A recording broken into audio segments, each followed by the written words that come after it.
Welcome to the Blue Lake City Council meeting. Today is Tuesday, March 24th. Go ahead, please stand for the Pledge of Allegiance.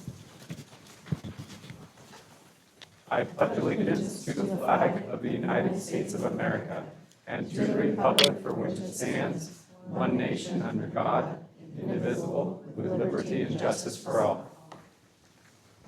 Thank you. City Clerk Green, would you please establish a quorum? Yes. Mayor Slawski. Here. Mayor Pro Tem Scafani. Here. Councilmember Napier. Here. Councilmember Lewis Lusso. Here. Councilmember Bayless. Here. And if there are no urgent matters that need to be corrected, can we approve the agenda?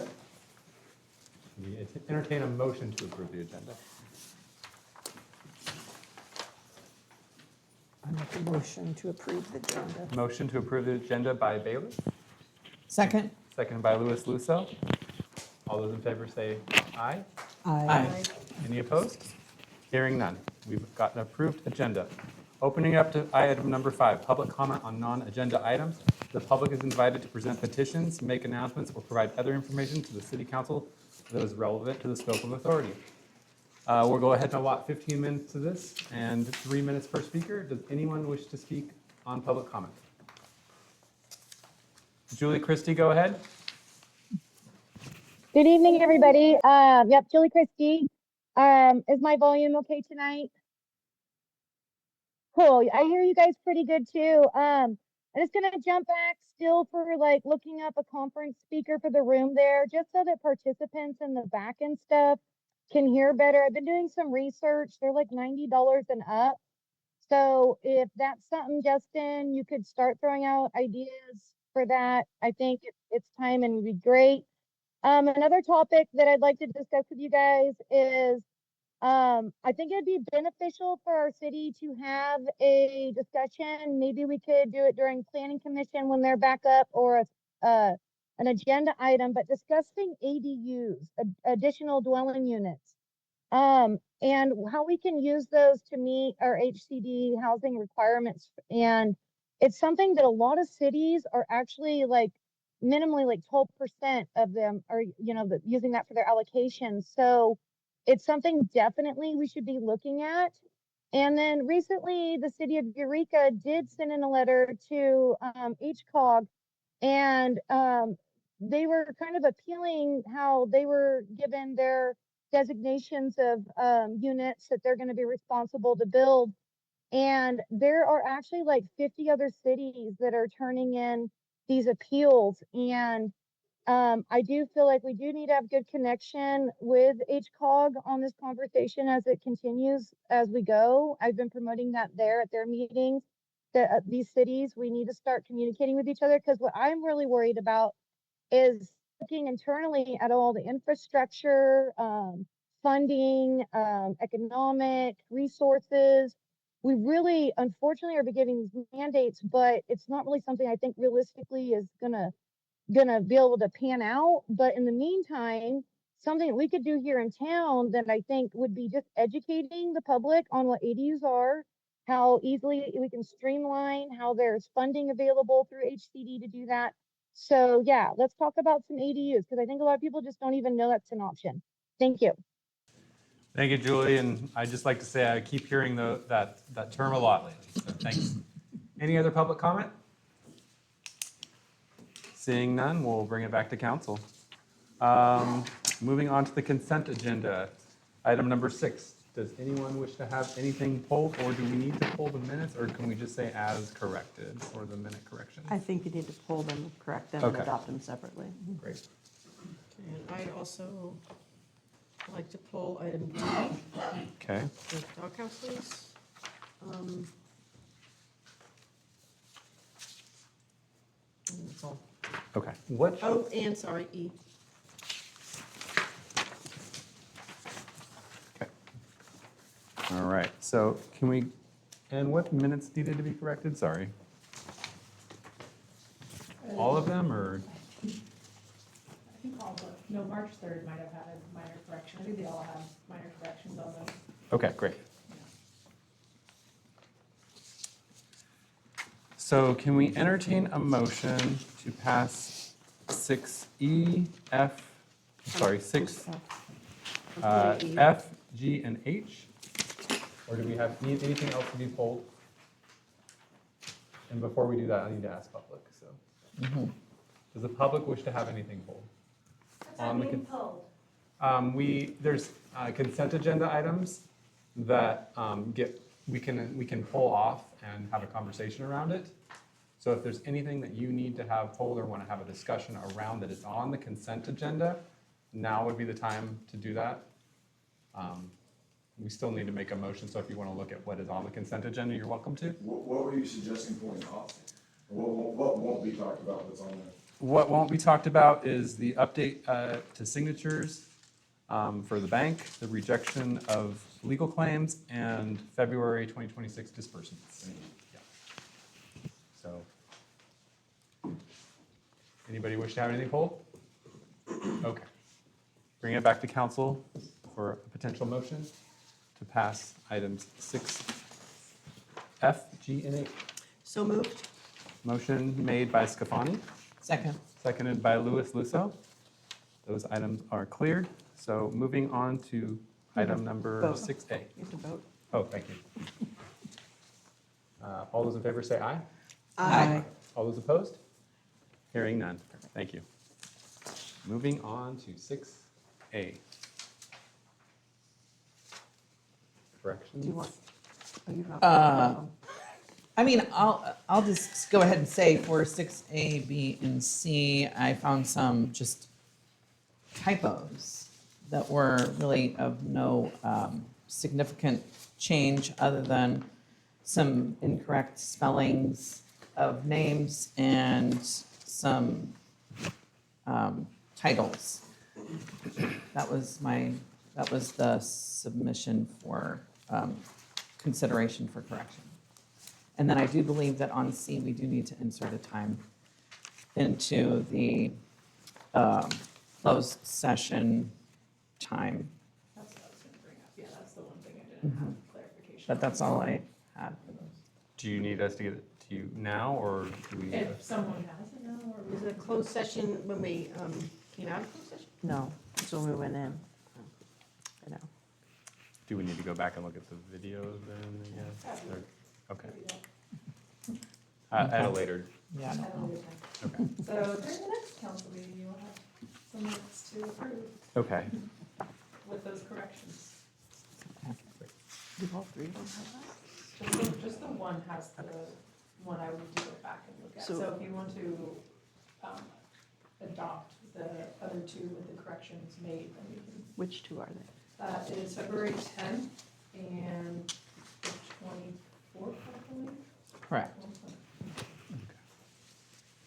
And you have in front of you a version of them with the changes highlighted, so you can see the minor nature of them. Does public wish to comment on these minutes? All right, do we want to entertain a motion to pass items 6A and B? I will make a motion to approve items 6A and B corrections to the minutes. Motion made by Louis Lusso, Second. seconded by Councilmember Bayless. All those in favor say aye. Aye. Any opposed? Hearing none, A and B have passed, and C will come forward at a future meeting. Moving on to item 6D, the doghouse lease. Do you want a staff report? Sure, go Okay, ahead. Emily, do you want to come up and speak? Would you like my? I have a microphone.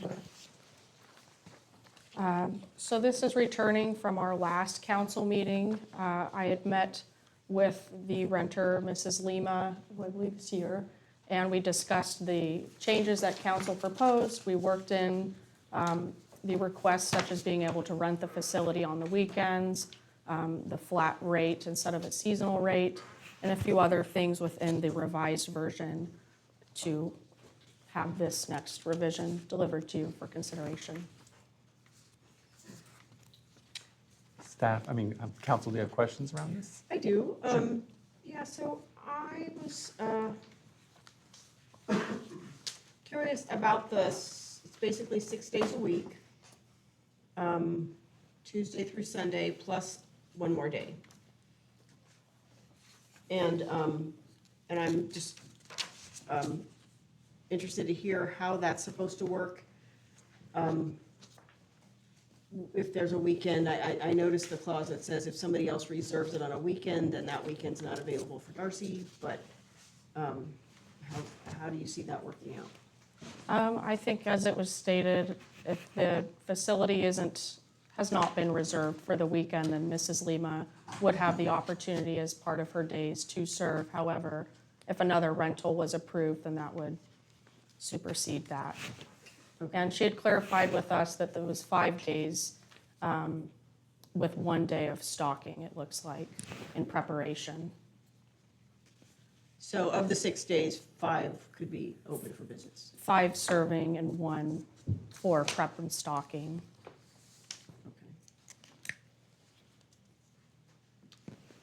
Any additional questions for council? I just had another spelling error, concern about witnesses, the spelling of witnesses. Witnesses. This. Witnesses. And then I had another, I think it was around the inspection item, which I'm not finding right now. I think it was monthly inspection may be conducted by Parks and Rec staff to ensure the facility is clean and in proper condition. I just was curious, just for my own curiosity, about what that would entail, if there was a standard inspection form that listed or highlighted, and where that might have been, where that standard may have been referenced from, if that makes sense. Yeah, this was an agreement that we've pulled from prior directors. Gotcha. And so we don't have a set inspection list for Clement Snack Bar specifically. But in Okay. general, it's to ensure that all the city-owned equipment that's been purchased on behalf of the city is in proper condition. Okay. It's clean, it's being used in the way it was intended to. And the facility itself, that there's no, glaring things that need to be taken care of. Okay, Yeah. thank you. Any other questions?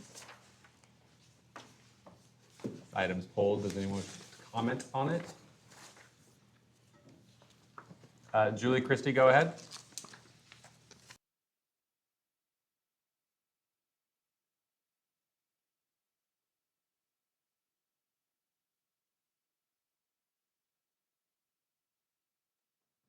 I yes, they had to, it was a thing, asked me to unmute. I didn't see it. So I'm glad Emily caught up with Darcy on this. I'm not really sure exactly what they figured out, but just from the comments that I just heard, I really feel like Darcy should have like the rental priority. She's, already there as far as the weekend stuff goes. I think that, she could give prior dates that are available, or a process that if other people want to use it, they need to make that request like 30 days ahead of time, and then kind of negotiate from there. But I think honestly, like if she is renting it, all her stuff's in there and she needs to use it and wants to use it, like she should have first priority is what I'm saying. And then go from there with maybe a request form or something that has to be in like 30 days prior. That's just my thoughts on that. Thank you. All right, last call for public comment on this item. Seeing none, bring it back to council for direction. Uh, So go ahead. Or will we have a comment Yeah, you can comment, definitely. Okay. now? Yes. Okay, thank you.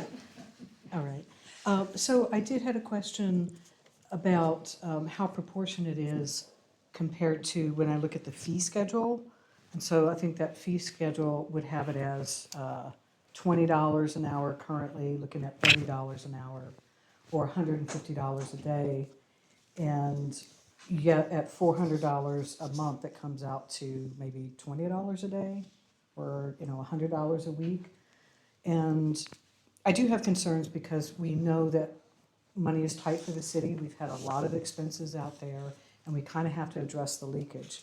So it would be wonderful if we could find a way to divvy up the garbage, the water, the electric, those things that would be usual and customary for a business to provide for themselves, or that fee be reflective of those expenses. I don't know if we've had any kind of evaluation My second request would be, do we currently have proof of insurance from the owner? Yes. Great, thank you. And I have, I have It was just reached odd out. language, it's like, you should have it, but we won't look. Of course. Okay. I have reached out to PG&E. They did an energy audit. However, they were unable to decipher between the meters. They said that the only way to do it would be to turn off the facilities and the utilities to those to evaluate on like a monthly basis what's been taken off the bill. They did a 24-month period for us for the snack shack, but it also includes the crash haul on that meter as well. Any other comments? Are you suggesting it come back to us, or do you want to continue to review the contract? Well, no, I'd like for them to be able to have stability and know where they're at right Sure. now and be able to continue, but I think extending this another year where there are questions. So I guess my first question is, what is the purpose of a concession stand at a ballpark?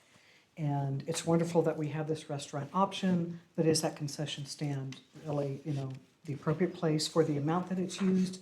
Is that a fair balance? Are we prohibiting other users from being able to use it? If we're looking at revenues of $175 a day for a serving booth, or $150 a day proposed for the IARD concession stand, and yet here essentially it's $100 for the week.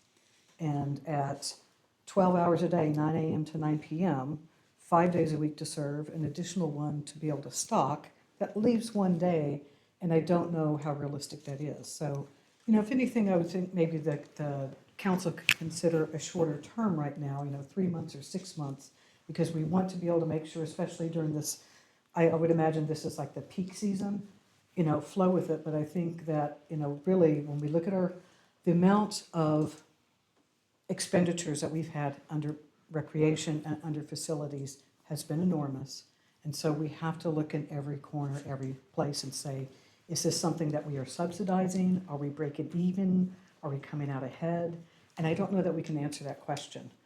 So I'm just coming from the perspective that if I look at what the other rates are that are being offered to the public and the consideration of utilities, garbage, water, I don't know that this should continue for another year at these rates. And it would be nice if we could kind of divide some of those utilities out in the cost.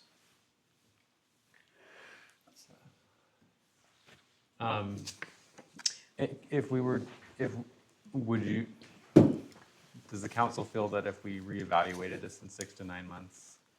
Well, it is only 8 months from now that it expires. Okay, So, just to be clear, 4 of them are okay, mostly over. I okay. guess 9 months. Yeah. Are you okay if we review it in the 8 months or 9 months? Well, that's, again, basically we're at another year where we bear those expenses. And, I'm not trying to tell this whole council what to do, but I think these are questions that aren't really being asked. They're valid questions. They're definitely valid questions. I have a suggestion. Sure, go ahead.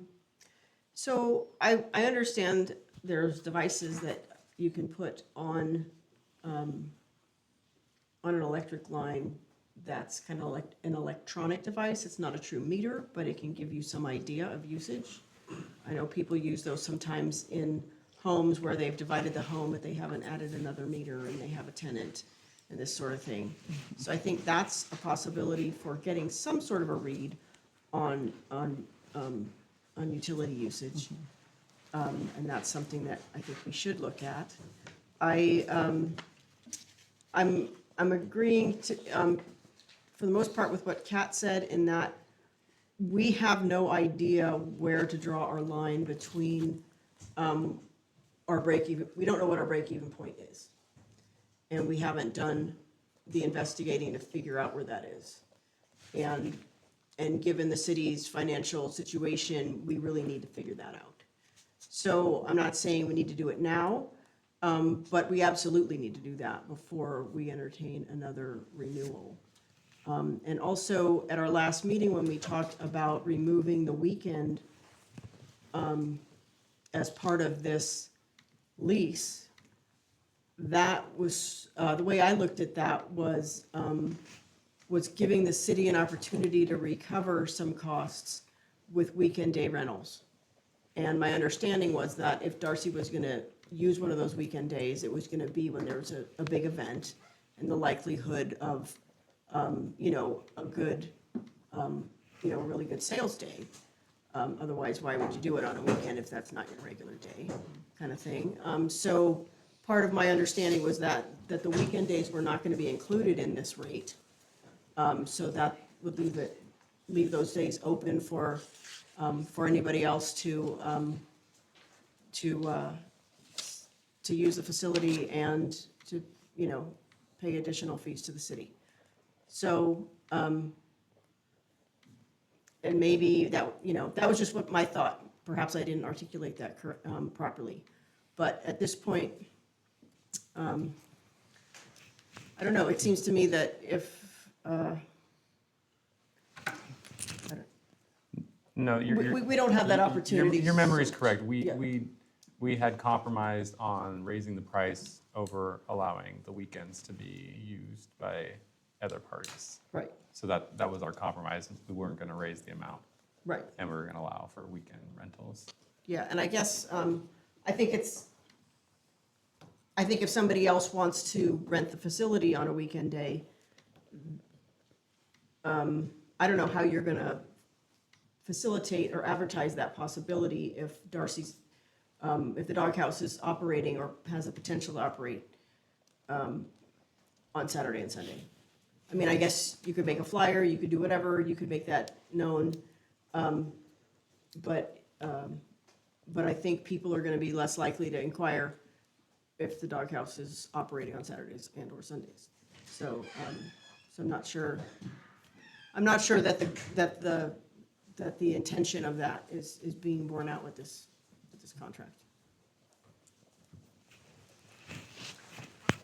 Question for staff. The doghouse can continue to operate as is if we brought this back at a future meeting? I mean, we're technically operating without a lease right now, so it just continues a bad situation. Month to month? We don't have anything in place right now.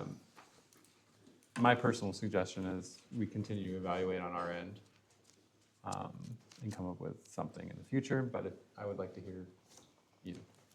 I would like you guys to vote or make a motion on something, whatever it is that you guys propose. Do we want to hear from the public at this point on this item? Could I ask one question Sure, of, I think this is for both Emily and for Jenny, who'd been on the Parks and Rec Commission for some time.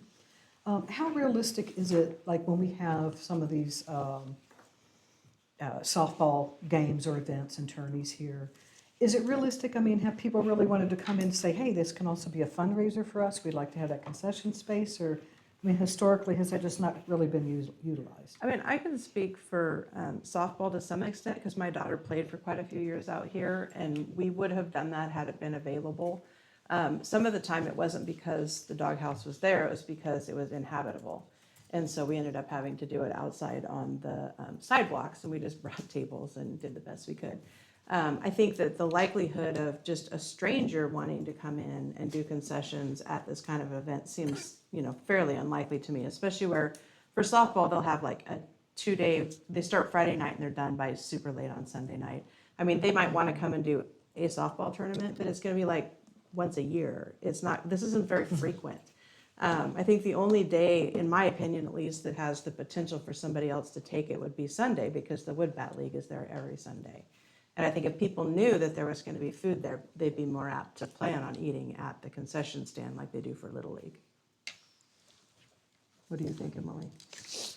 I think the same. We had met with environmental health, and something they did point out is anything like minimal prep or full prep does need all their own separate permits, which is its own process in itself, as we've learned. And people are allowed to have a 25 square foot space of packaged food, but that's 5 by 5 feet.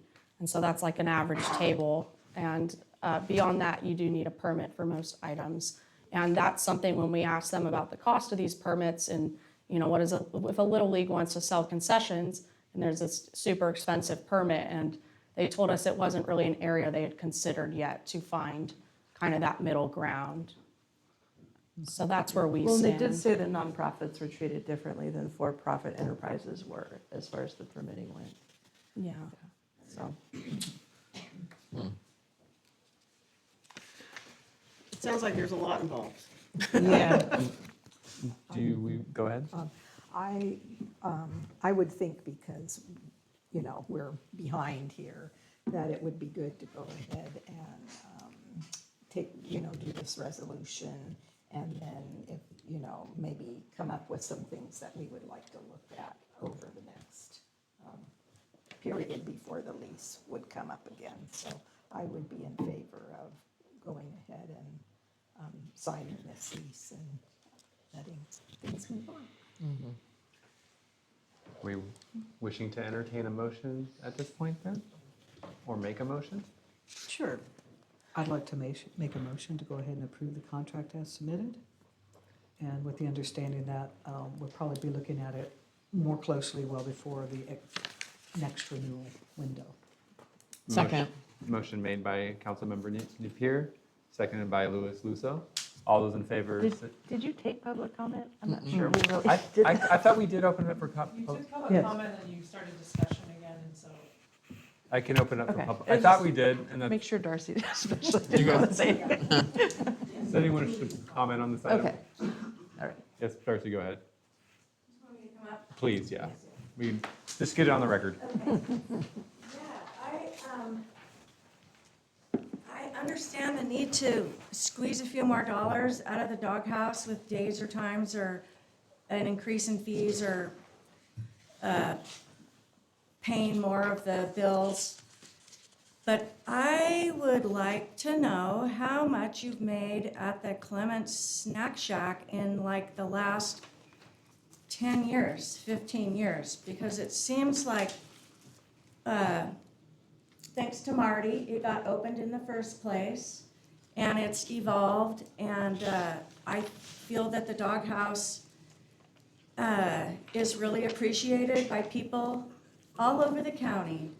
I have people coming from all over. They love it, and there's just not a lot of food in Blue Lake, and it's a reason some people come to Blue Lake, and they get to enjoy it out here, and then that's a trickle down. They enjoy other places as well. So I feel like I'm a producer of a good thing, and I just don't want to be punished for doing a good thing. But I'm happy to consider, you know, if it doesn't cost more to put the electrical device on to see what the electrical bill is, you know, you don't want to spend dollars to save pennies. The other thing is, there's a commissary kitchen in Prash Hall. There's another snack shack on the other side of the park, and there is a Little League snack shack that are all being unused. So I feel a little picked on by the council wanting to modify days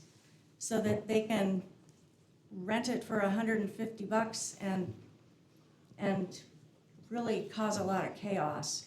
And I'm happy to stay open for the Wood Bat League, and we've talked about it, and I was open quite a bit, and that was in my agreement to, I think it was a 6-day agreement, so that I could just go ahead and be open for those ball games, which I intend to do. So anyway, I would just recommend looking at some of your other facilities, getting people renting in there, and then happy to work with you on that.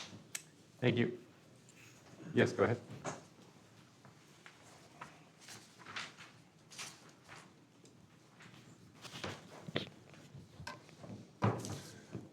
Excuse me, Darcy and Lucky, your guys' place is like something that makes me like happy to live in Blue Lake. I love going down there and eating food there. My kids go down there all the time. If they don't take money, they just write their name on the board and let me know what I owe them later. My dad drives in from Eureka just to talk to you guys and hang out. Like it's a pillar of the community. And so once again, yeah, totally dollars.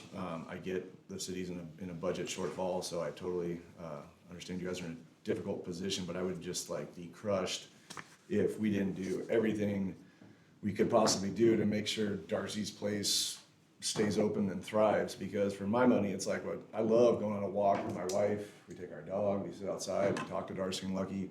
Sometimes I get a book from Lucky.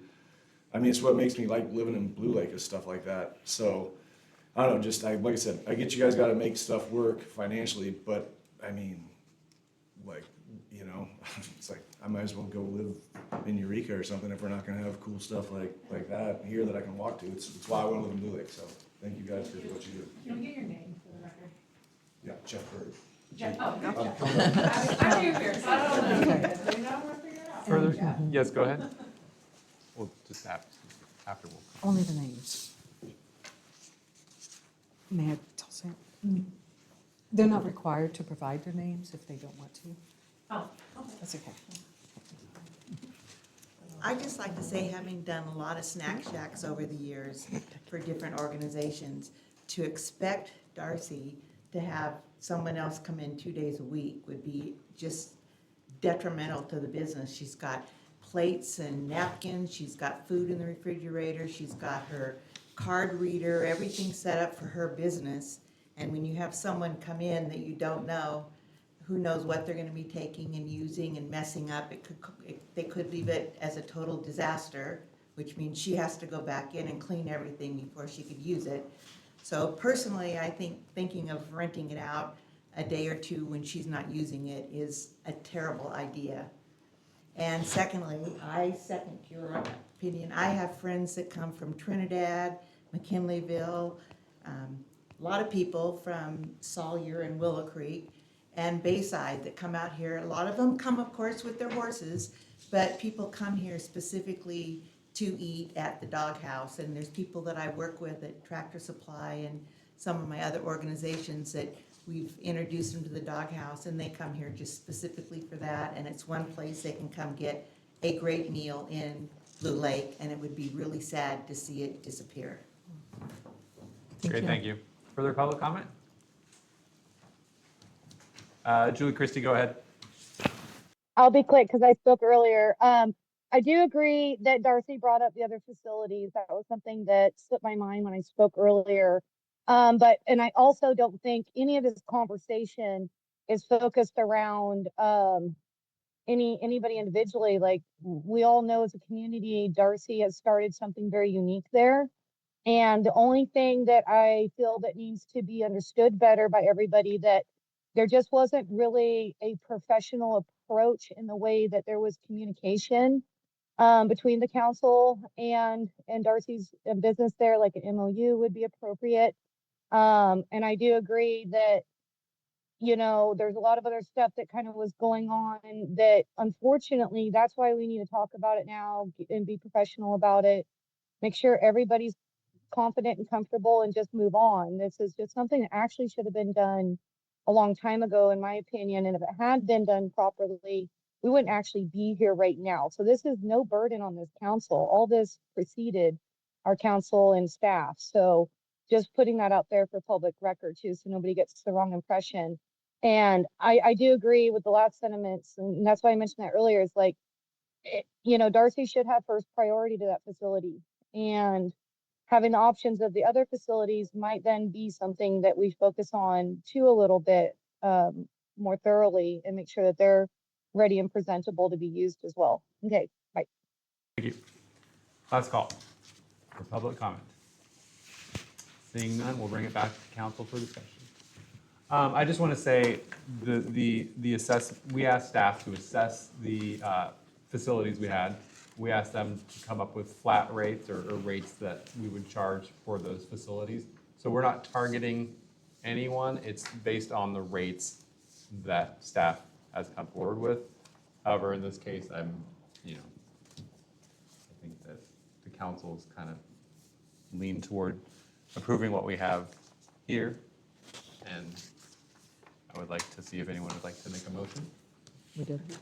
Thank you. We did. Would you repeat that motion, Councilmember Napier? Yeah, thank you. I motion to approve the contract as written, with the understanding that council will revisit the terms of that contract well before the next extension. Great. Motion made by Councilmember Napier. I think it was seconded by Luis Lusso. Yes. All those in favor say aye. Aye. All those opposed? Hearing none, it passes. Moving on to the next item, which is Item number 7. And Or then excuse me, 6E. 6E, modification of city hall hours open to the public. City staff, would you fill us in on this one? So I brought this to you, I wasn't sure whether this was really a decision council needed to be made, but in light of kind of all of the changes that have happened at City Hall, it seemed good to at least bring it forward. So the City Hall is normally open right now, Monday through Friday, from 9 a.m. to noon, and it's closed from noon to 1 for lunch, and then it's open again from 1 to 4. And historically, the front staff has included 2 part-time people and then 1 full-time person. And both of the part-time people would work in the morning, and the full-time person was there all day long. And so in the afternoons, anytime the full-time person needed to leave, there wasn't anybody in the office. And so then, like, sometimes I was having Parks and Rec staff come up and answer the phones and take payments. So a lot of discussions happened in City Hall over the last 4 or 5 weeks as we've really got our staff kind of on board. You guys know that we've onboarded almost everybody in that building. Emily is our only lasting person right now. Vicky's on her way out. And so there's just been a lot of discussion about what can we do to try to make this more cost effective? What are the tasks that are difficult to do when people are coming and going and you're answering the phone? And you know, my standard is you have to stop what you're doing and answer the phone. We're not going to let the phone go to voicemail when we're open. And if somebody comes to the front counter, you need to stop what you're doing and go take care of them. But most of the front staff is also doing accounting tasks that sometimes are very detailed. And that's especially true on Friday when we do all of our weekly reconciliations. We have all the cash that we've collected for the entire week that's laying out on one person's desk. People are coming and going. And so my suggestion is that we just go ahead and close City Hall on Fridays. It would give me some flexibility with our part-time staff to have them there longer during the day. And even some of the people that are like 30 to 39-hour people could work 4/8 and not have to come in at all on Fridays. It just gives a lot more flexibility in City Hall to be able to put tasks on Friday that are very detail-oriented or cash-intensive. We also struggle to have staff meetings because we don't have, I mean, we had one the other day at lunchtime and everybody came up with their lunch to do a staff meeting because there's no day that we're closed. So that's why this is before you. I'd like for you guys just to go ahead and approve closing on Friday with the understanding that the other thing that I'd like to do is experiment with what hours Monday through Thursday are most useful to people. There are some places that I frequent that like one day a week they're open late so that people who work until 5 o'clock have a chance to drive to Blue Lake and then do their business between 5:30 and 6. And so those are some of the ideas that we're kind of throwing around. And if we're allowed to close on Friday, it will give us some flexibility to be able to try other things. I'm really in favor of this. I think it's a more modern work environment. I know you guys will still be working, but you know, a more modern work environment to work 4 days a week. What would be the long-term, like after you guys have completed all these financial tasks, what would you do after that? Well, I have projects that there's no shortage of financial tasks to be done. I mean, we literally do accounts payable every day. It's just like this constant thing. And some of it's very, you know, you could take an invoice that might have 50 line items and you have to break it out into the fund codes for every single thing. And many of them are split into 3 or 4 ways with different percentages. And it's just the detail that's associated with how we do our fund accounting and our departments is quite extensive. And then you go through and add all those up and you have to come up with a number. And so as I watch the people do it and then they're interrupted and they have to go back and start over, I just go, if we could just have a day where we know we're going to have a whole day to be able to focus on those detailed things, I think it would make the other days better. What about emergencies, or like an emergency popped up? Would there be someone available to answer the phone, or how would that work? Well, we have an on-call phone that, I mean, certainly if Glenn got a call and then it was a thing that administrator needed to take care of, I mean, I'm always available and can get a hold of anybody in the office. And would this be exclusively the office Yeah. that would be shut, or would It's just the office Okay. that we've been talking about. Yeah, we'd still do rounds. The public works staff would still take care of all the stuff that they normally do 5 days a week. They do it 7 days a week. I mean, there is no down days for them. Okay. Any other questions? Any particular reason Friday over noon? Yeah, because most of the reconciliations and the bank deposit and everything that we do culminates on Friday because we take everything we've collected the other 4 days and then we reconcile it and take it to the bank. And the trip to the bank is like 30 minutes there, an hour and a half there, 30 minutes. I mean, it's amazing how long it takes to go and they scan every check and they put the number in. I mean, it's eye-opening. I think this is a great idea, and I think as, you know, putting my community member hat on, that we would get used to it being closed on Friday. And I can see with all of the regulations from federal and state and big policy things that need to happen, having that time where you can sit and collaborate on something without an interruption would be great. So I'm in favor. We have a Dropbox, is that correct? We do. So if somebody needed to Absolutely. make a payment, And you can pay online. Right. and pay online, see, here we go. Is there any possibility that after some time when things kind of settled out, that this might convert to maybe open Friday mornings only? Or are you anticipating needing that full day for an extended period of time? I think it's going to depend on what financial benefit we can glean from this. I'm anticipating in the budgeting process that it'll actually make a difference to the bottom line for the city. And so if that's the case and we can't find a good enough reason to reopen on Friday, but we can save money by staying closed, I'm going to recommend you stay closed. Okay. I think it's a small thing to give up to be able to balance our budget. Councilmember Scafani, do you have any questions? I think most of my questions have been asked. I like the idea that, you know, we might give up Fridays, but gain a few hours on one of the weekday evenings. I like that idea. And I guess I would just want to know that in the future, if there was a lot of issues that came up about being closed on Friday, we could revisit this and consider changing that back. Would you be able to have any kind of statistical analysis on the savings or anything like that at the end, or have a report out or anything? I think part of what we'll end up with is a change in overtime, Okay. which will be pretty evident pretty quickly. Okay. Yeah.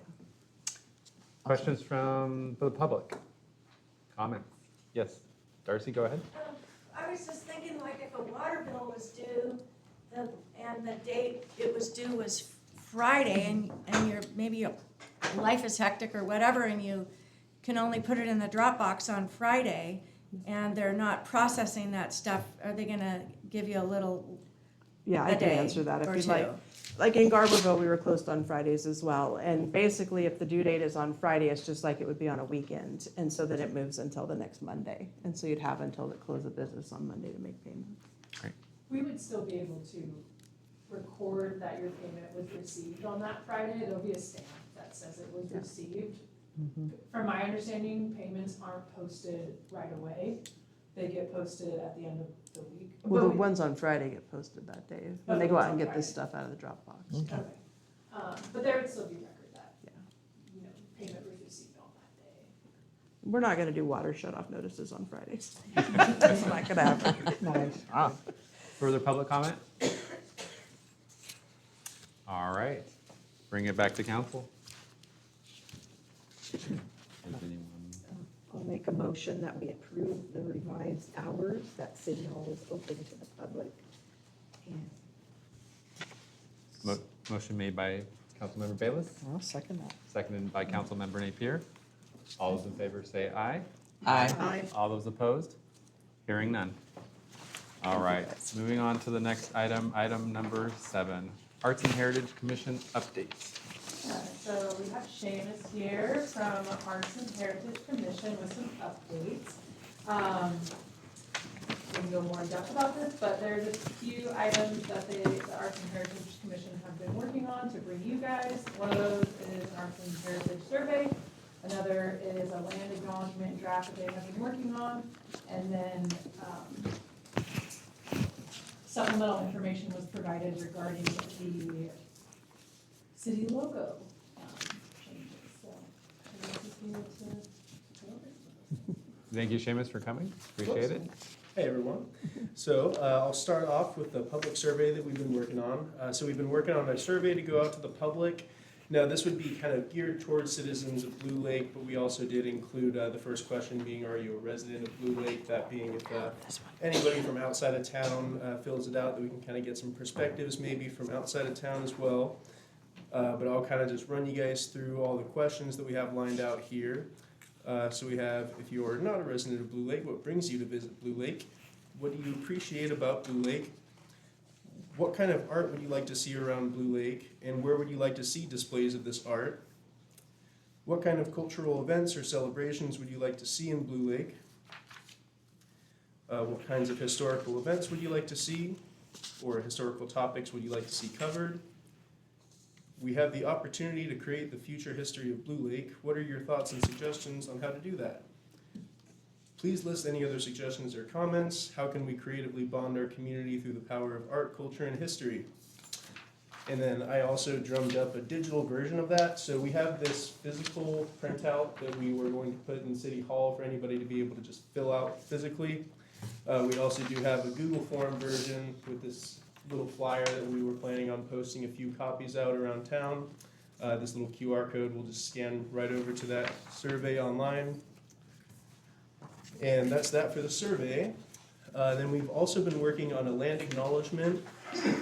So this would be just a statement that we've been working on together with Blue Lake Rancheria as well, going back and forth. So this would be the first draft we have put together, and we just kind of want to fly it by everyone to get any thoughts or opinions. We acknowledge that we gather on unceded lands of the Wiyot peoples, including the adjacent neighboring Blue Lake Rancheria, who have been in relationship with these lands through culture and stewardship for millennia. We honor their enduring connection to this place, the lands, the waters, and the skies that sustain life here. We also acknowledge the interconnection of this land with all peoples who make Blue Lake their home today. As city leaders, commissions, and neighbors, we commit to listening to, learning from, and supporting one another. Equally, we affirm our responsibility to each other and to future generations by pledging to advance policies and practices that protect the environment, that honor all life, and that foster equity, healing, and opportunity for those who call this place home. All right. And then last item there, is that we've been working on just changing the color of the new logo a little bit. I don't know how well any of you guys can see this, or if we have a digital version to go around. But we're just working on a few different color options, and we kind of just wanted to throw it out around to the public to see if anyone has any opinions on it. I can pass it around. You have a We do, yeah. Cool, She just perfect, get it up there. awesome. If you go into this drive, there should be one that says the name of the.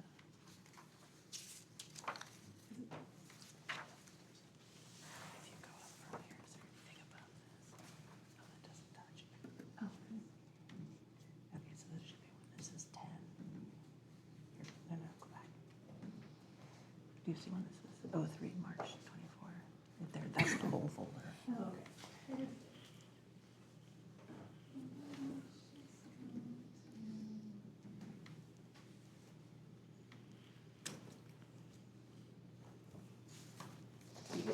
You get dizzy quick.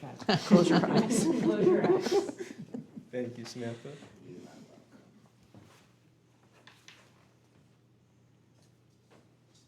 Oh, you know what? The city logos aren't only because of the supplemental information. The Oh, gotcha. supplemental Well, we folder's can- there I have a too. copy here we can pass around.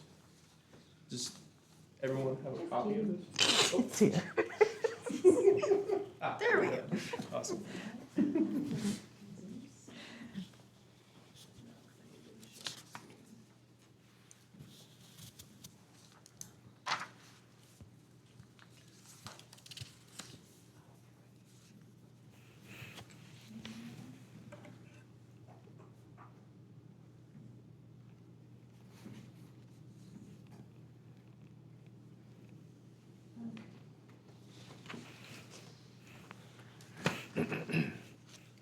Seamus, while they're setting that up, are you looking for approval of these from council tonight to take back to the Arts and Heritage Commission? So, yes, for the land acknowledgement, we would just be looking for an approval from city council to be able to go and pass that forward. I work at Blue Lake Rancheria, so ideally in the process, we were hoping to get a thumbs up from city council here, and then I would pass this along to the tribal council over at Blue Lake Rancheria to get the thumbs up from that side as well, and then ideally from that point, put it out into publishing. Okay, and the survey, were you just looking for an approval on that Yeah, as so well? the survey, we were just looking for an approval, any thoughts or feedback from council or public or anyone thinks of any other questions they'd like to throw in there or whatnot, but yeah, we're just looking for approval with that, and that's ready to go out as well. Okay, and then the logo, you were looking for direction as well. Yeah, that one, we were mainly just looking for feedback from both city council and public, if anybody has any favorites with these color options. So we just kind of have a few options drummed up based on that last meeting that we had at the Arts and Heritage Commission. Yeah, we're just looking for feedback on the logo from you guys, if anyone has any favorites, color-wise, or I think that there's a few that have like different line adjustments as well, where the lines are a little bit thinner. Great. So you want to go ahead and start? Sure. I'll let you continue with the logo descriptions. Sure. So we have the original on that top left corner there. That's what we have currently that we're working with. And then we just made a couple of different color options. So I have notes here based from that last meeting. It looks like, let's see if I can count. This is kind of laid out a little bit funky. Let's see here which one got the most votes. The second page, I can do that up real quick. Is that Perfect. these notes? Yeah, perfect. So this is somewhere. It's on the website as supplemental information. There's also a printout over on the team. So in that last Arts and Heritage Commission meeting, we voted for that sunrise line adjustment. So the option on the bottom left corner is our favorites, but it was by a close margin of a vote.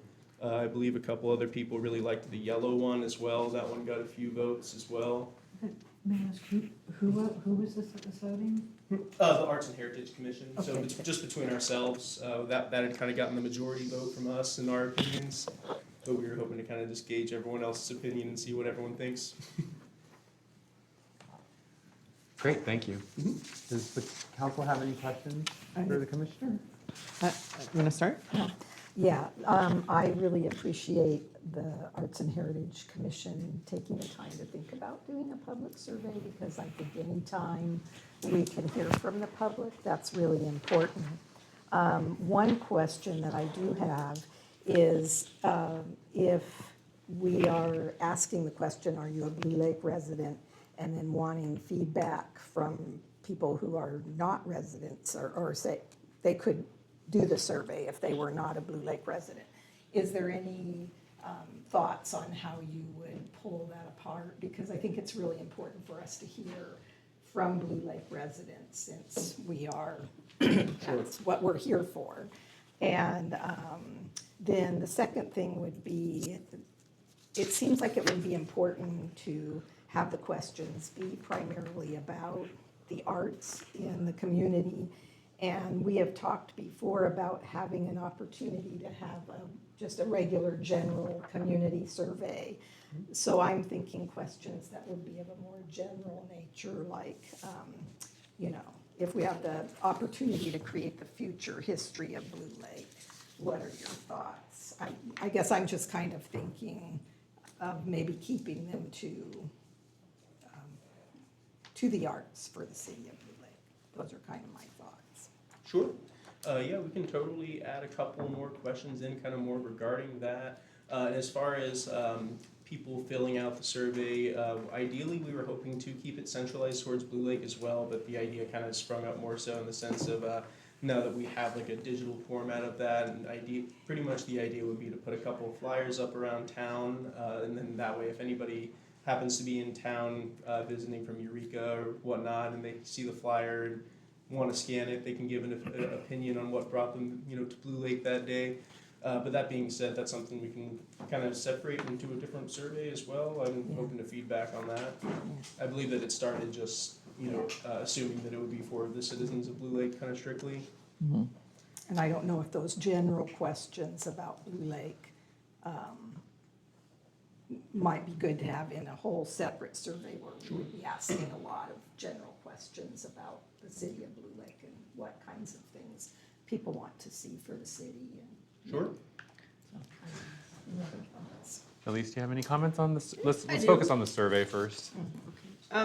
Yeah, I think that my sense of what the commission was trying to do was to really reach out to folks and get people involved in thinking about arts and heritage in Blue Lake. And also, like Seamus explained, people that might be in town and want to do it.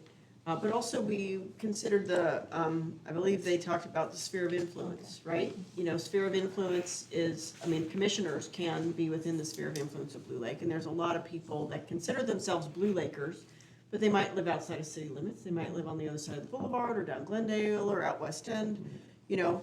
And so we want to be able to include all those folks who want to participate. And I think like the idea of a survey, a general community survey about all kinds of things, I hear what you're saying, and I think that's been talked about for years, and we haven't done it.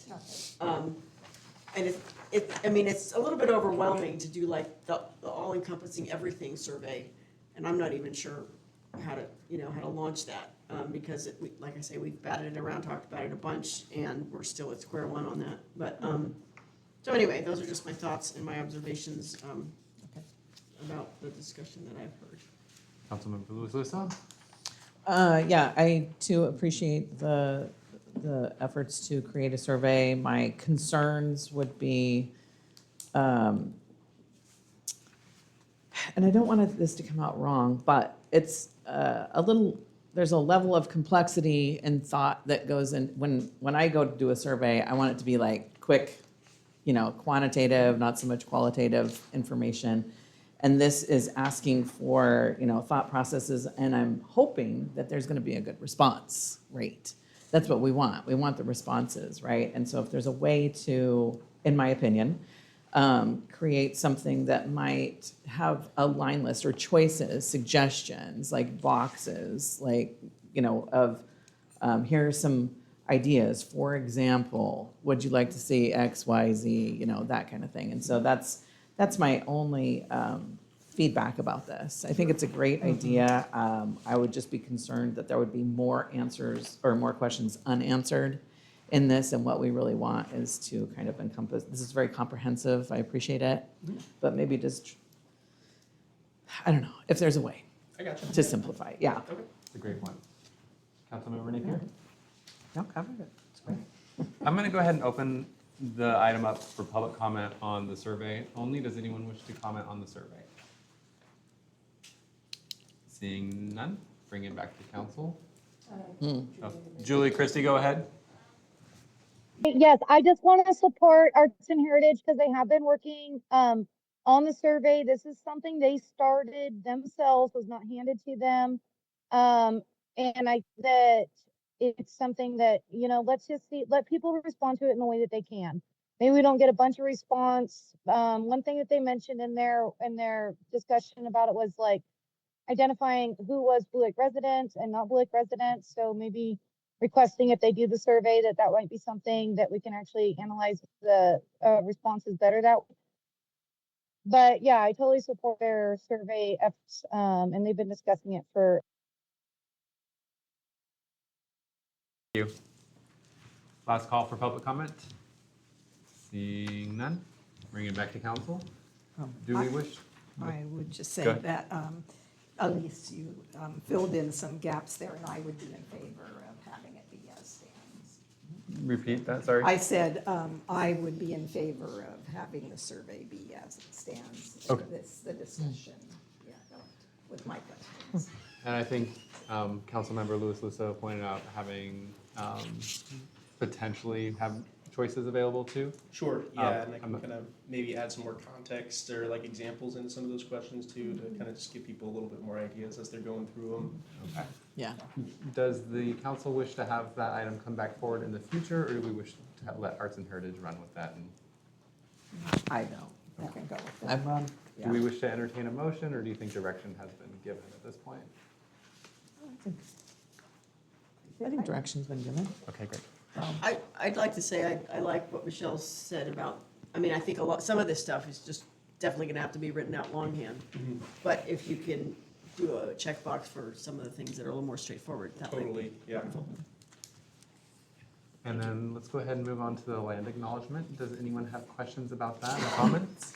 I did. I have a question. So this is beautiful. I love this. I do wonder if we need to have an ordinance or adopt a process change to ensure that it's read.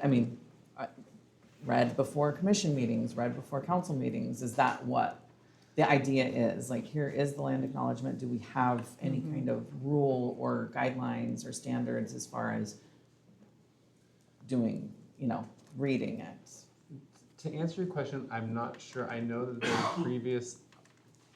previously the Arts and Heritage Commission had been in the process of bringing this forward, so it recently had been brought forward.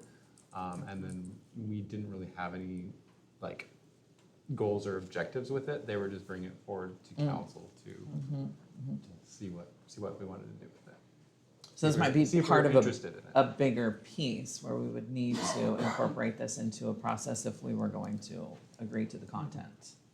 Like, do we have to have an agreement that we're actually gonna read this at our meetings and it's gonna be part of our process? That's what I'm asking. I Right, guess. yeah, I think that's another bigger agenda item that we would look at. Okay, that was all I had.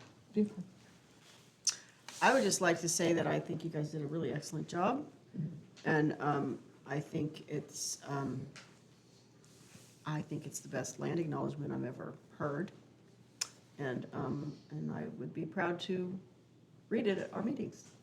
Thank you. Councilmember Napier, any questions? It's really good. Yeah, and I particularly, I know that you were with the Rancheria, but also thank you for reaching out to the Rancheria and including theirs.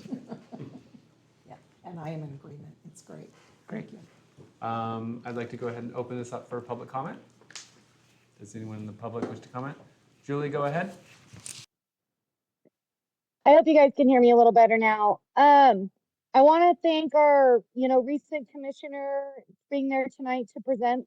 I just feel a little uncomfortable, and this is why. This item isn't something the Arts and Heritage Commission should have started on their own, unlike the survey. This is something council should have recommended to them to then work on. So I don't know what commissioner put that on their agenda, but there's something out of the playbook with the process there. And I have, heard the Blake Rancheria give their land acknowledgements in the past at different events. They have one, which is incorporating, multiple tribes. And my other concern, I got this great book years back from another Arts and Heritage Commissioner, Barbara. She gifted me, it's from the Historical Society, and it's called Two People, One Place. And I love history, and she knew that. And so years ago, she gifted me this book, and I've gifted it to many people to read and enjoy, as many as other books as well, kind of what was our ancestry here. I'm fifth generation family here on the valley, and, it's really true to our roots too. And I just have always felt really pushed out on this conversation when it's come up in the past prior to you guys, with the Wiyot tribe, because there's never been a moment that we could ever discuss the Wilcutt and the fact that, boundaries were very fluid in this area. They were really based off resources, usage, different, it was always shifting in our area here. And within that book I was mentioning, the only massacre that's recorded here was the Wilcutt. And I think it's really non-ethical to not bring them up in this conversation. I think when we use the verbiage that the Wiyot specifically want in every land acknowledgement, which is the unceded lands, I think that's bringing us into a lot of other items that not really discussed, publicly, with like the land tax, land back. This is something that actually allows these tribes to facilitate these sort of things. And I think that needs to be transparent. I think if the Wiyot want a land acknowledgement from us, they should be presenting that to us at council. I have a lot of respect for my rancheria here and all our tribal members, my friends, my family that are tribal members. We're neighbors. I have respect for all of it, but I feel like there always needs to be good transparency. I think there needs to be good factual research, and all of that research and transparency then puts forward a very a product that can sustain itself. And so I do think we need to have more discussion on this.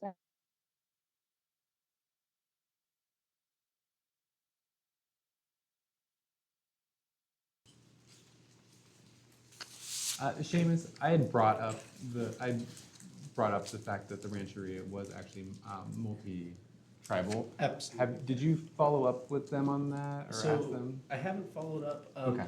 I will say, just kind of as a general comment for reference as well, that this is just the first draft in this kind of series, and we are definitely looking at doing a little bit more looking into this. And that's why I wanted to open this up for public comment and just get some feedback.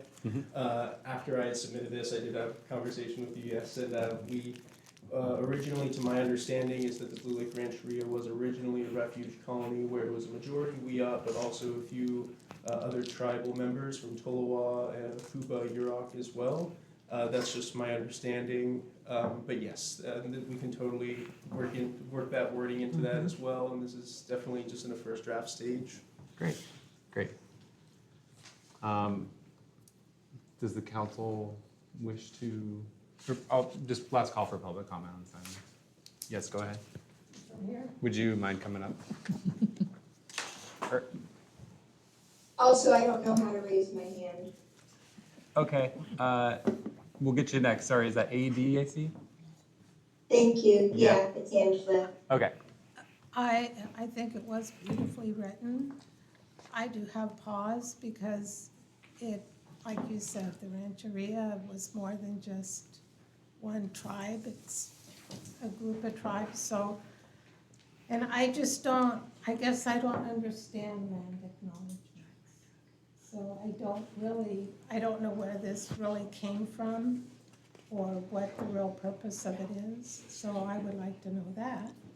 And I agree with Julie that once again, the commission's taking on its own agenda and running with things, and I appreciate that you're bringing it back to the council and letting them have a voice with it, but it stems back to that, the council kind of asking the commissions what they would like them to work on, like we talked about, like the commissions are set up to do. So it still stems back to that, of the commissions just kind of doing their thing, and then they bring it to the council instead of the council actually working with their commissions on projects that they would like their commissions to work on. So I do agree with Julie on that. Thank you very much. Further public comment? Angela, go ahead. Thank you. I just wanted to agree with Julie and with Rebecca. Comments? Yep, that's it. Thank you. They said it all for me. Thank you. Last call? All right, let's go ahead. Yeah, let's go ahead and bring it back to council. Go ahead, Elise. Just to be clear about where this came from, I don't think anybody knows exactly who brought forward, because the Arts and Heritage Commission has been on sort of a somewhat semi hiatus for the better part of 2 years. So this was an item that had been on their agenda quite a long time ago, and they began to work on it or consider it, and then they went 11 months without a meeting, and then they had a lot of commissioner changes and whatnot. So this was just like an item that had been on an old agenda and just was continued when the commission got new members and was able to meet again. So I just want to be clear about where that may have come from. And I do appreciate the idea that all tribes should be acknowledged. Great. Any other comments? All right. Does the council feel that we need to provide direction on this item or approve moving forward with the land acknowledgement process that has started by the Arts and Heritage Commission at this point? I don't think we need to, but I just want to fill that out based on the public comment. I mean, I think that it deserves a spot on a future agenda.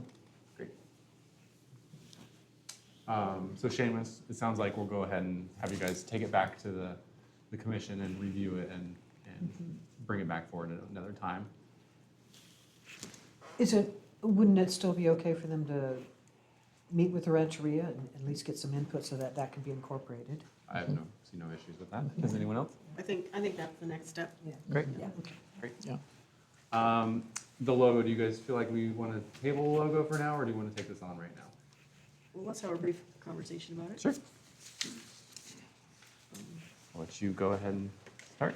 I'll just say that I like your favorite, the yellow with the line adjustment. I think it may not be perfect, but it's a great place to start, and could use a little more tweaking and some different versions, and I like it. How do you guys? What's your guys' favorite? I like yellow line adjustment. Kat? I'm not an artist, so. You're not an artist. No comments. I just want to say we also do have the option of having our original logo still, if everyone wants to do that. That has been brought forward, so that's not off the table at this point. If we did choose to go with the original, the original tree. The seal, Yeah. the The city seal. seal. The seal is not off the table if that is the way we want to go. But I wanted to bring these items forward first.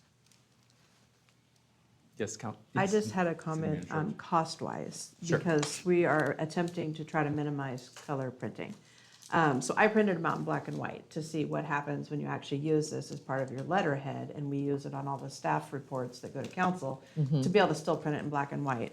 And I think the sunrise line and the yellow line definitely print the best of the options right now in black and white. Okay. And just so you know, it's like 1.1 cents for a black and white print, and it's 8.1 cents for a colored print. So it's a drastic difference.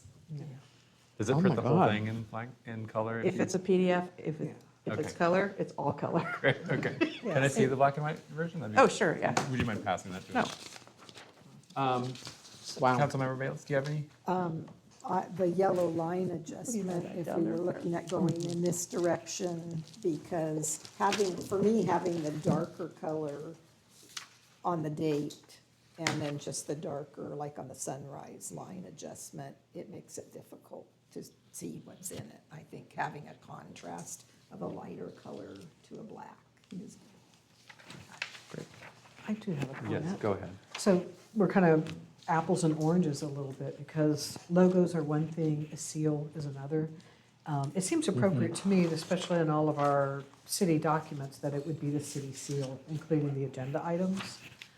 Certainly a lot less toner involved too, because it's very sparse, clear, and so the logos are in a different category altogether. And you're right about the printing them out. I went through a lot of toner in a short period of time. It'd be nice to get some direction if you would like our letterhead to go back to the seal.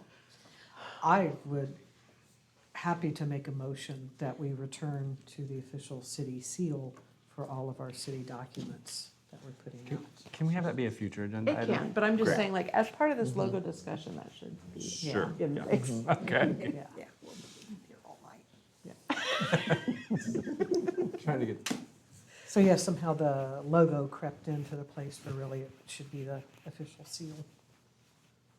Yeah, I agree with the black and white. The sunrise line adjustment looks,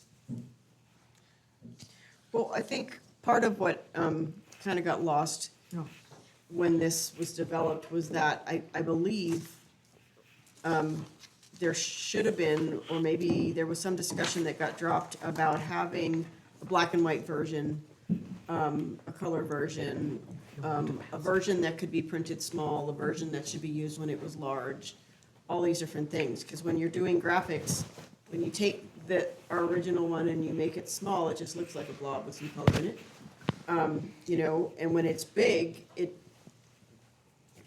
I think, well, anyway, when it's big, it gives you an impression of something. You might, if you're driving past the roundabout and you see it, you're just like, oh, there's something. But it doesn't look like, I think, what it was intended, because the colors don't bring that to mind. Whereas the yellow starts to look like what it's intended to be, a sunrise, the trees, the river. So I think the color change is about having it invoke more of a feeling rather than saying, oh, you have to be an artist to appreciate the difference. I think it's about creating something that we can identify with as, oh yeah, Sunshine, Blue Lake, the river, you know, that's kind of the goal of that, is to see, is this something that you identify with as Blue Lake? Is it something that makes you feel good? Is it something that makes you, you know, whatever? So, so I think that's a big part of that.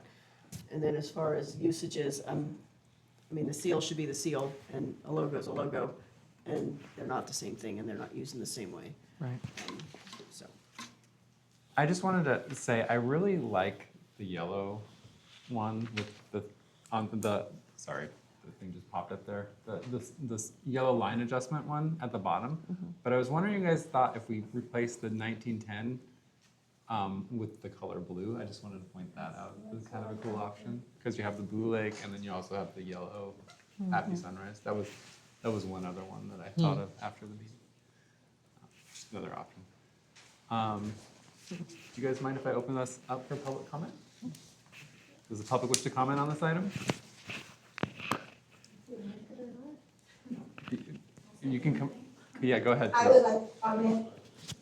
Sure, I'll get you next. Go ahead. Thanks for working on this, and I really like seeing the bridge, the river, the trees, the hills, and the sunset, because that's what we see when we're in Blue Lake, and whatever one is more clear, that's the one for me. Do you know which one it is?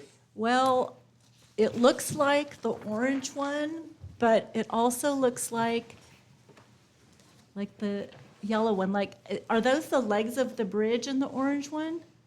Or what is that underneath the two white lines? Because on this one, on the yellow line adjustment, it looks like you could really see the legs of the bridge too.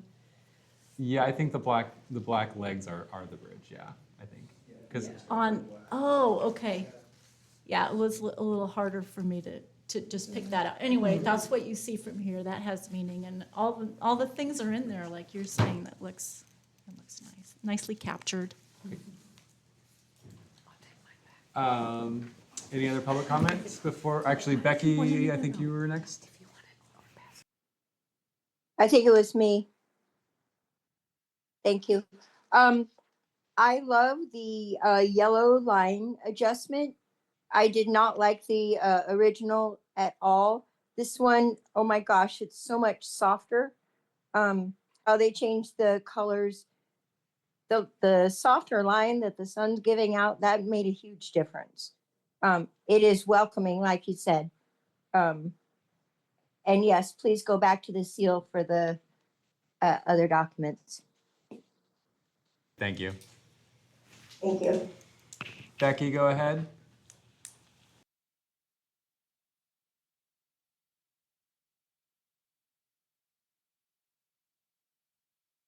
Oh, can you hear me now? Okay. I agree. The yellow there at the bottom, that is definitely the best. And this is just an advertising logo. It was not meant for City Seal. So please go back to the City Seal on all legal documents and keep this as your advertising logo. And that, I think, would be your best bet. So I've been saying that from the very beginning since it was put out. So yeah, City Seal on your legal documents. It just looks more professional. Thank you. Thank you. Julie, go ahead. Yeah, I really appreciate not being the first and only commenter on this one. I really love listening to everybody prior. It helps me develop even more thoughts and ideas. I'm just going to go back to some sentiments and comments that were made by past Arts and Heritage commissioners, current ones, and myself. Like originally when this first came out, it was presented, this precedes all of you guys for timeline, but it was presented to Arts and Heritage by staff. Staff kind of took the reins, got the graphic designer and said, hey, this is what we got. And I attended that meeting in person, and Darcy killed me, dude. She's like, I see like a face in that. And ever since she said that, like, I can't not see the face. And the other comments that were brought up was like the poker chip look. And like, I can't get that out of my mind, the face and the poker chip. So that's kind of a stigma I have on it. another comment recently by Barbara was maintaining, and I've made this comment as well, maintaining our original seal. I think it has such historical value to it. Now we have another reason to really promote it as well for the fact of printing and cost effectiveness. But our original seal of the redwood is just plain and simple and beautiful. And it does, so I practice a lot of participation in the other government activities in the county. And whenever Blue Lake is signing on to something, your seal goes on to that.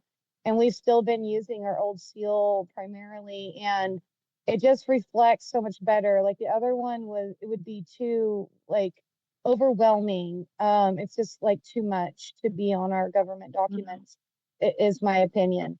So I think moving forward, let's just kind of have this dialogue again and put our real seal out there too in comparison.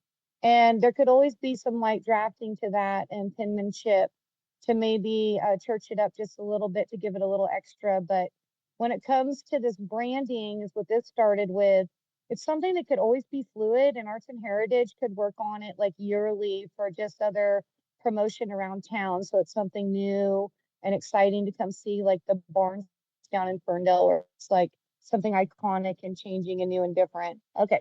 Bye guys. Thank you. Great, thank you. Last call for public comment on the art design logo. Bringing it back to council. We are missing one of our council members. She'll be right back, it sounds like. Just a little more discussion on the logo.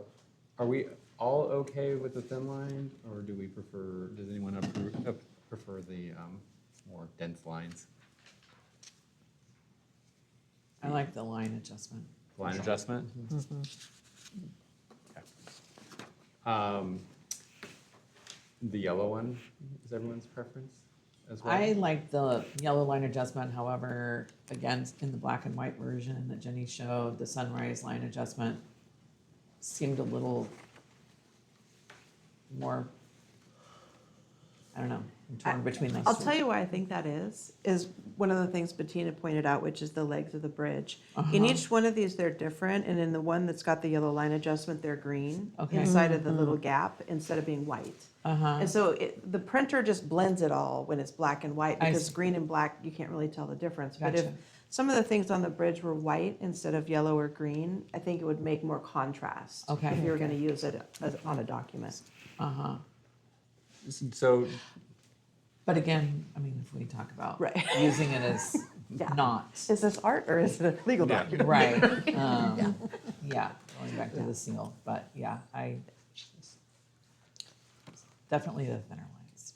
Can I Councilman. see the black and white? Oh, yeah. What are the, I'm not sure I got both on pages the back. yellow line No. adjustment? Do you know what Let me those see. are right there? The little red things? They're trees, I think. Yeah, the, Oh, that's the trunks. The trunks Got of it. the trees, yeah. But they're the shinier. blowing in the wind. So it looks like we want some adjustments to the bridge, but it sounds like we're all good on the yellow line adjustment. Would anyone entertain also having them bring back the yellow line adjustment one, but with the blue on the 19 and the 10? Blue on that Sounds for like Blue good. Lake, that sounds good. Yeah. White legs for the bridge? Sure, yes. I think the white bridge is really nice, and I've heard other people say that. And I think that we could see a few different versions of this. You know, this is the main focus. We could see it with the mountains a little bit different. We could see it with the white bridge. We could see it with different colors under the 19 and the 10. And it wouldn't, you know. And I wonder what the yellow line adjustment would look like if the bridge was white, because as soon as you go small on this with a dark contrast on the 1910 and you shrink it down, you can't you wouldn't It'll hardly wash be out, able yeah, to it'll wash become, it out. yeah. So if you kept that but highlighted the bridge a little bit more, that might work. Seamus, are you taking notes on this? Yeah, you got a lot of opinions. So here we'll bring a kind of revised version of that yellow line adjustment with blue where the 1910 is, and also also, not to throw another thing in the pot, but how do you feel about the sunset itself and the sunrise line adjustment, like the little bit of blue towards the end of the sunset? Bring it forward. We'll do that as well. You guys have creative authority on it. Yeah, the sunrise stuff. Creative authority. Round three. We'll get it done someday. And then we can also have maybe the approval of the official seal or whatever at the same time when that comes forward next, or do you need it approved sooner? Or we can't talk about it. Whenever you want me to. Okay. To use it. To use it, okay. Just use it. Just use We it. hear all that because half of, if not all the documents that I have access to have this logo on it. And so I've just been using what the previous administration had. So it's good to know all that. And I will change it as I go. But when we seal the resolutions, the seal is seal. the old seal, Yeah. yeah. That's metal. Right, yeah. It'll match now. Great. Commissioner, do you feel like you have enough information to move forward? More than. Thank you very much. Thank you. All your work, we appreciate it. Moving on to, are we good, moving on to item number 8 really Sure, fast? yeah. Okay. Moving on to item number 8, appointment to the Parks and Recreation Commission. Yes, so we have Jeff Bird here who has applied to be reappointed to the Parks and Rec Commission. As you guys know, 3 of the 5 commissioner terms were set to expire at the beginning of this year. 2 of those 3 applicants were reappointed during the meeting held on the 27th of January, and then an additional appointment of Tim Daniels was made during the February 24th meeting. Jeff Bird had expressed interest in continuing with the commission, but we just needed that application and to formally bring it to you guys. So Jeff is here tonight, and I know on the application itself, it was marked that he was applying as an advisory member, but I think after some clarification, he had indicated that he does want to serve as a commissioner, and so I don't know if that's something you guys want to further clarify while he's here in person. But in front of you, there is his application, and so if you have any questions. Great, thank you. Mr. Bird, would you like to come forward for some questions? All right, why don't you tell us a little bit about yourself? My name is Jeff Bird. I live down the street. I like Darcy and Lucky's doghouse. And I've been on the Parks and Rec Commission, I don't know how many, a couple of years. Is it the best time of your life? It's all right. Yeah, it's all right. I was slow in returning the thing, sorry. No problem. Councilmember Napier, do you have any questions for the commissioner? And maybe more for the city clerk, but I'm not finding any of the questions answered on the. I didn't get them. What did they say? Oh, okay. There you go. Thank you. The application you received is. What community organizations are you currently involved with? I coach the Blue Lake Mustangs. We had a really good year this year, by the way, if anybody got a chance to check us out. I'm also involved with the AAU team that is the Blue Lake Mustang, the junior high kids. I have 3 kids. They go to school at Blue Lake. And I help with the basketball program. I guess that's a short way of saying that. Skills and qualifications. I'm a PE teacher. I like lots of sports, so I feel like Parks and Rec, I understand like what I think a lot of people who have similar passions like to do. I've played in the softball league out there. So like last year, James and I did a bocce ball tournament during Annie and Mary days. Like I said, things like that are fun to me, so I like to help bring those to other people. What do you view as the main goal purpose of the commission? That's a good question. I don't know. I'm confused by all of that. I guess I view it as I like to see what's happening with the city and then try to get involved to do things that I think I can do that I think are fun, that other people might like. Contributions you can make to the goal and purpose of the commission. I can help do things, like I kind of view everything through the lens of my kids. So, well, not everything, but a lot of things. So like with the Christmas stuff, my friend James gets involved driving a tractor. I try to help out with that kind of stuff and just help out where I can help out to be involved with the city. Thanks. Sure. Any further questions from council? No, I just would like to say, Jeff, thank you for serving on the commission and stepping up again. Thanks. for it. No problem. Appreciate it. Scafani, any questions? I also appreciate your service on the commission up to date, up to this point, and I find that there's a number of things that I've seen at some commission meetings and watching recordings of the meetings, and I'm hoping that going forward we can kind of work on that a little bit, and that is having the commissioners review city documents and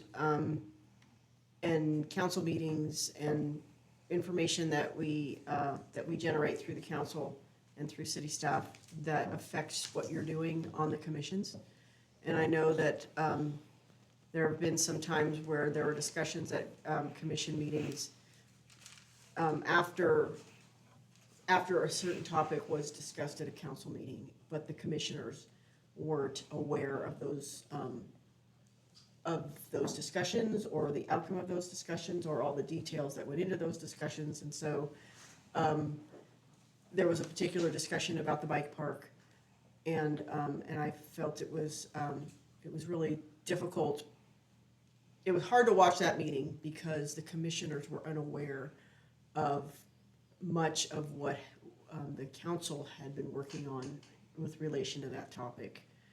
And so I'm hoping going forward that the commissions and the commissioners are going to be willing to kind of at least review, what the council is working on those topics that are key to your purpose, and be able to help us move things forward in a way that incorporates all the different things that we have to make a part of that decision in that process. So. Who's the liaison for that commission? I am. Oh, We've recently switched up some liaisons, so I think. Yeah, I was out sick and Don picked it up. So anyway, that's just something, I know it can be time consuming, it can be really not exciting. But, I think sometimes, if we have a big item and it, we have a recorded meeting that's, hey, a whole hour about the Pike Park, woohoo! But it would be great if the commissioners could try to review those kinds of things. And then at least kind of, we can all be jumping off from the same point. Yeah, being honest, like the drudgery of these meetings is like kills a little bit of my soul. I just know I won't be watching them. So I get what you're saying, and it would probably help, but I would be lying if I said I'm gonna sit and watch the meetings, because I'm not going to. That's why what I do that I think can be helpful is I will try to focus on things I can do and help with those things. But I also feel like the commission's advisory, so we don't really have power per se. So I don't know, I get frustrated when I'm in a position where I can't do things. I do better in positions where I can just do the thing.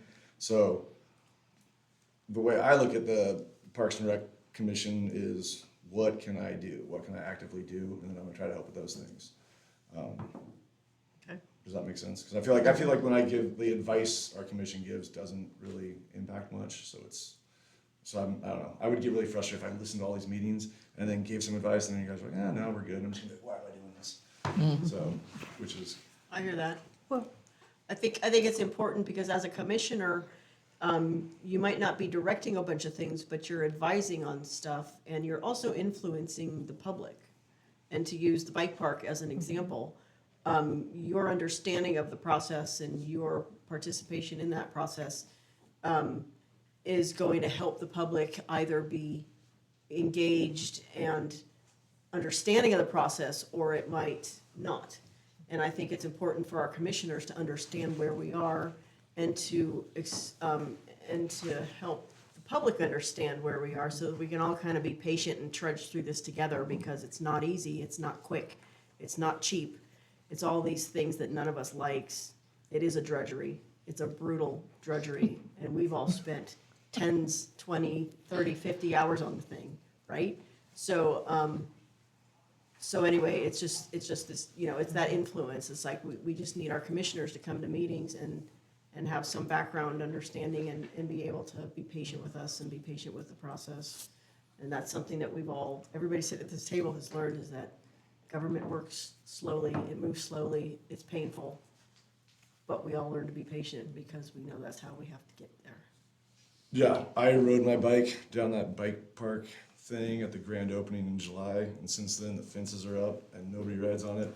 So that's like a huge frustration. I don't understand what's holding it up. I know that's something you guys have to tackle.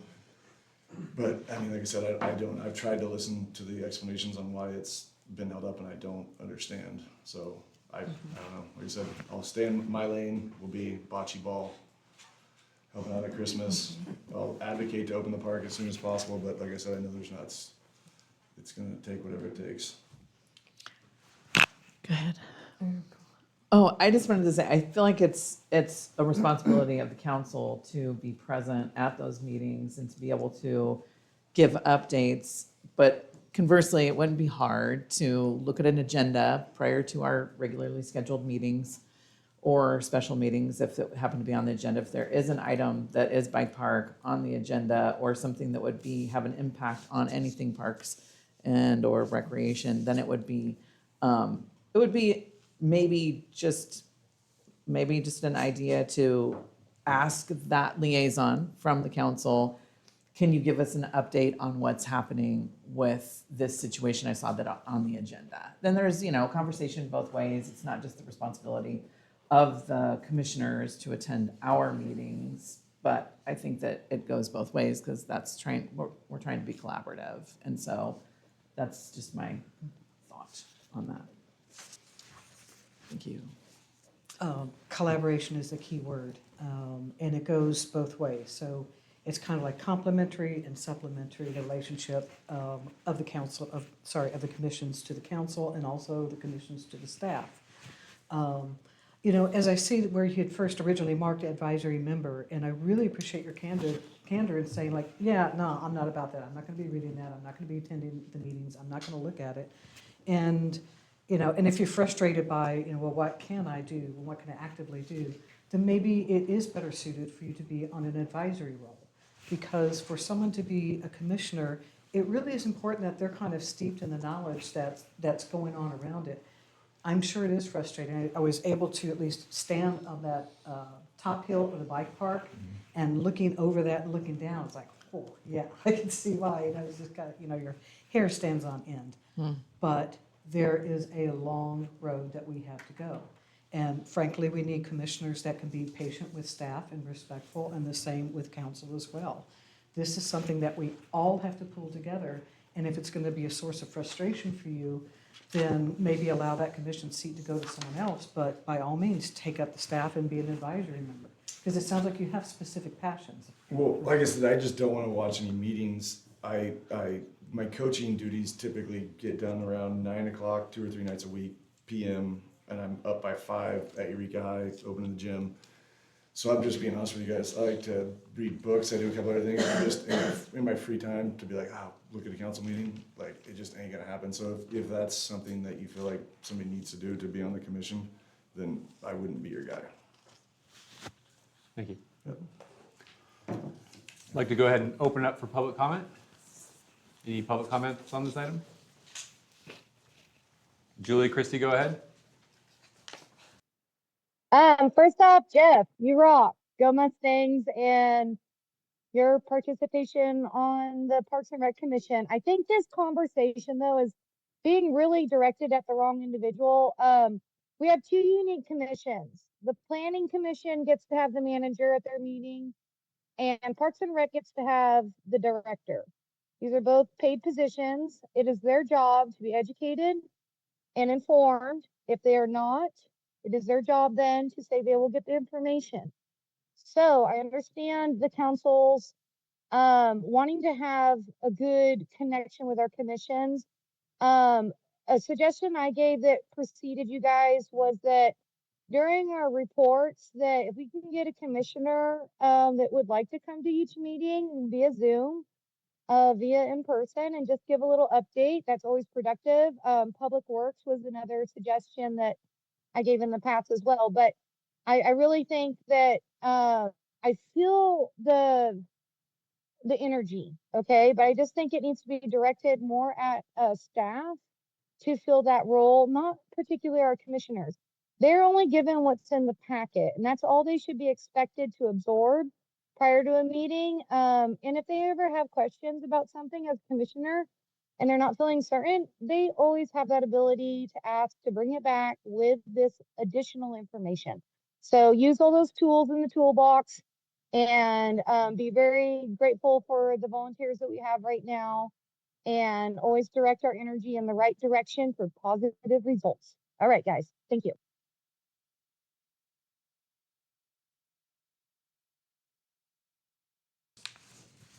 Well, I think Jeff would continue to be a great commissioner. People have their skills. Some people have strengths in more detailed meeting, paperwork stuff. I'm not one of them. Jeff is a hands-on guy. He has a pulse on the community. He's involved with a lot of kids and families. And like Julie said, it's really hard to get people to step up and want to be on a commission or want to be involved in the community. And I think we'd be really lucky to have Jeff continue to be on the commission. Thank you, Darcy. Last call for public comment. All right, any additional questions for the candidate? I thought it was over. Yeah. I have a question. I have a question. Yeah. So you do want to be on the commission? though? Yeah. Okay. Okay. All right, Thank you. I'd like to Yeah, make a motion go ahead. to reappoint Jeff Bird to the Parks and Rec Commission. Motion made by Louis Lusso, seconded by Councilmember Bayless. All those in favor of reappointing Jeff to the commission, say aye. Aye. All those opposed? Hearing none. Welcome, Commissioner. Thank you. All right, we're going to take a quick break, and we'll be back in 5 minutes.